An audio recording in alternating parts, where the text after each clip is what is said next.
और एक बात, इस आपातकाल के दौरान भारत के संविधान के प्रस्तावना में, प्रियम्बल में 2 शब्द जुड़े गए हैं।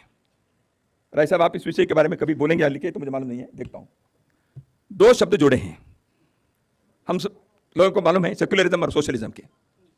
वो प्रस्तावना में नहीं थे, पहले प्रियम्बल में नहीं थे। उन 2 शब्दों को जोड़ा है। प्रियम्बल शाश्वत रूप से है। क्या सोशलिज्म के विचार, आइडियोलॉजी के नाते क्या शाश्वत है भारत के लिए?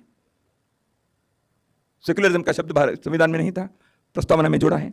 विचार में होंगे सेक्युलरिज्म के, बाकी गवर्नमेंट पॉलिसीज में है, स्टेट पॉलिसी में है, वो अलग बात है। तो इन 2 शब्दों को प्रस्तावना में जोड़ा। बाद में इसको निकालने के प्रयत्न हुआ नहीं है, चर्चा हुई, दोनों प्रकार के आर्गुमेंट्स हुए। तो क्या वो रहनी चाहिए प्रस्तावना में? ये विचार होना चाहिए। क्योंकि मैं जानता हूं संविधान के निर्माता डॉक्टर बाबा साहेब अंबेडकर जी के नाम जिस भवन पर है, उसमें मैं खड़े होकर बता रहा हूं, ये बाबा साहेब अंबेडकर ने जो संविधान बनाया था उसके प्रस्तावना में ये 2 शब्द नहीं थे।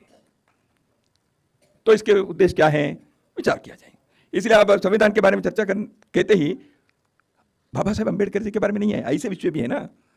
वो बाबा साहेब अंबेडकर ने नहीं बनाया। इमरजेंसी में जब देश के मौलिक अधिकार नहीं थे, देश के संसद नहीं था, न्यायांग पंगु बन गया था, उस समय आपने इसको जोड़ दिया। तो इसलिए ऐसे कई बातें आज भी समीक्षा करने के लिए हैं, ऐसे मैं मानता हूं। कुछ पाठ है इमरजेंसी के, वो मैंने उल्लेख किया। कुछ